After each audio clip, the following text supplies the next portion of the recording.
ایک یہ کویسچن آیا تھا آفیئر کہ یہ جھینگا کھانا کیسا ہے؟ دیکھیں مسئلہ یہ ہے کہ فقہ حنفی کے روشنی میں سمندری جانوروں میں سے مچھلی کے علاوہ تمام چیزیں ممنوع ہوتی ہیں۔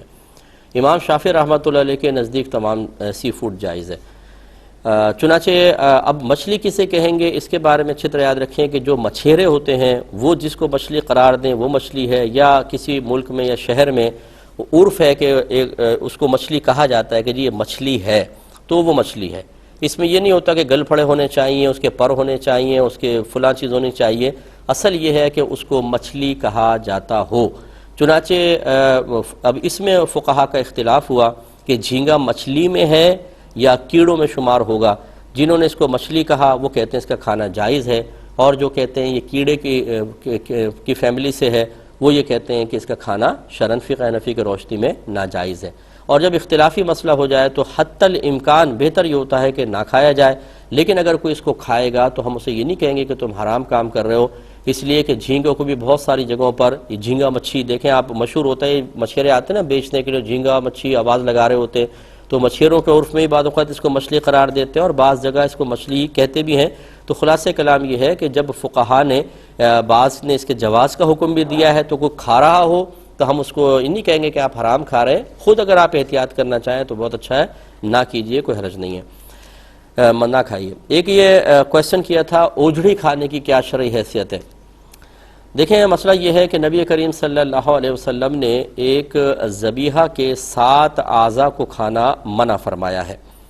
اور ان 7 اعضاء میں اوجڑی کا ذکر نہیں فرمایا، لیکن فقہا نے دیکھا کہ جن 7 اعضاء کو سرکار نے منع کیا ہر ایک کے اندر ایک چیز مشترک ہے، اور وہ یہ کہ اس عضو کا کسی نہ کسی گندگی سے اتصال ہے،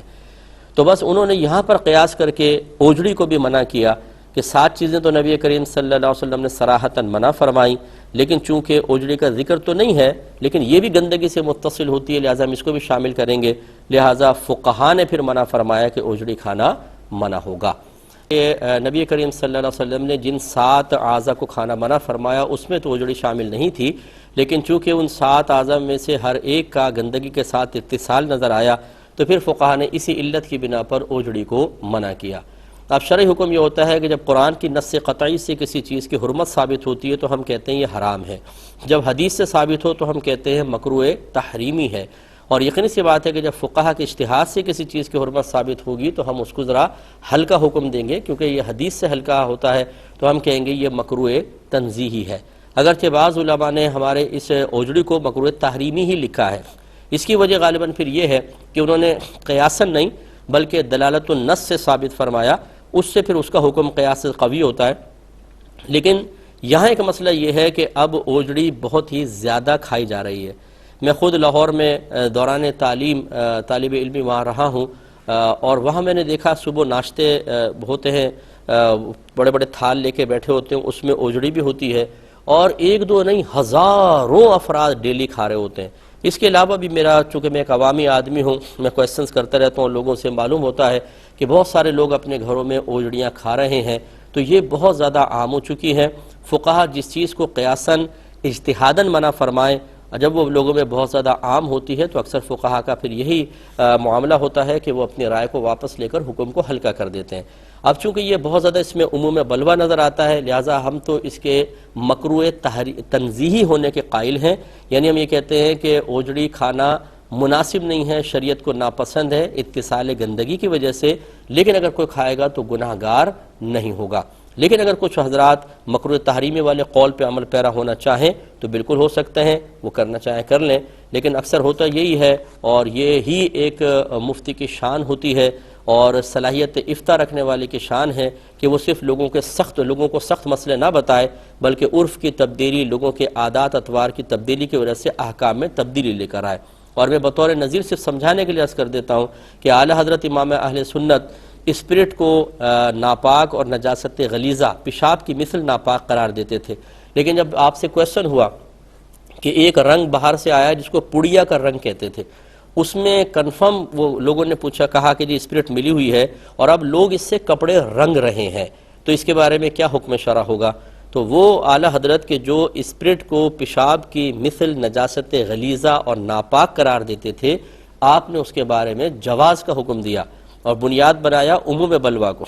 کہ آپ نے فرمایا کہ اگرچہ ہمارے نزدیک ایسا حکم ہے، لیکن اب چونکہ ہم نے سنا ہے کہ زیادہ یہ عام ہے، اس میں عموم بلوا ہے، لہٰذا فقیر یہ پسند نہیں کرتا کہ اپنی ذاتی رائے سے کثیر مسلمانوں کو گناہ گار قرار دے اور ان کی نمازوں کی بربادی کا سامان کرے، لہذا نظر فقیر میں حکم جواز ہے۔ الفاظ تھوڑے آگے پیچھے ہوں گے لیکن مفہوم اور مقصود یہی ہے۔ اب دیکھیں پڑیا کے رنگ کو یہ تو نہیں کہ سارے کے سارے علماء اس سے رنگنا شروع ہو گئے تھے، عوام میں وہ چیز عام ہوئی تھی، اور جب کوئی چیز عوام میں عام ہو جائے، ان کی عادت میں شامل ہو جائے تو عادت چھڑوانے میں بہت حرج ہے اور شریعت حرج کو اٹھاتی ہے۔ لہٰذا مکروہ تنزیہی کا قول ہمارے نزدیک جو بھی مطلب اسباب ستہ جو مسا حکم کے تبدیلی کے اسباب ہوتے ہیں ان پہ نگاہ رکھنے والا ہوگا، انشاءاللہ وہ اس دور کے اعتبار سے یہی فیصلہ کرے گا۔ اگرچہ بہت سارے ایسے مفتیان کرام موجود ہیں، ان پہ کوئی طنز نہیں ہے، کوئی اٹیک نہیں ہے، کہ جو اسباب ستہ پہ نہ دسترس رکھتے ہیں، نہ ان کو یہ معلوم ہے کہ یہ اسباب ستہ کہاں کہاں اس وقت ان کی وجہ سے تبدیلیاں نظر آ رہی ہیں،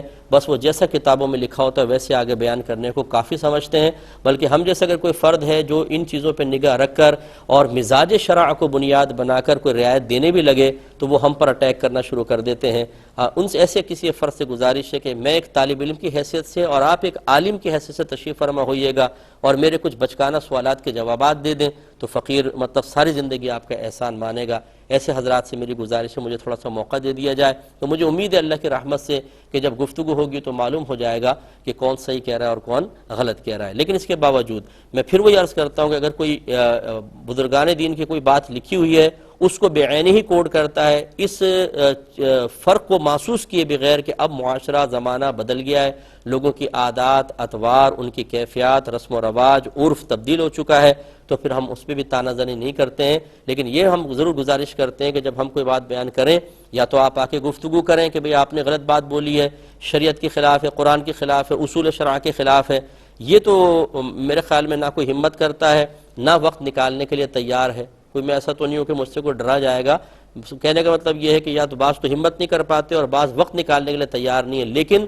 طنز کرنے کے لیے اور پبلکلی اس طرح کے مسائل کو ڈسکس کر کے کسی پر اٹیک کرنے کے لیے تیار ہے، حالانکہ یہ بہت بڑا گناہ ہے اور یہ بہت ہی غلط چیز ہے۔ اس لیے ہماری گزارش یہ ہے کہ یا پہلے ان تمام اسباب سبعہ یا اسباب ستہ پر اچھی طرح نگاہ رکھ کر ان کی روشنی میں جو مسائل میں جدید دور میں تبدیلیاں آئی ہیں اس کو دیکھیں، پھر ہمارے اس بیان کردہ مسئلے کو جب انشاءاللہ سنیں گے تو فرق واضح طور پہ نظر آئے گا۔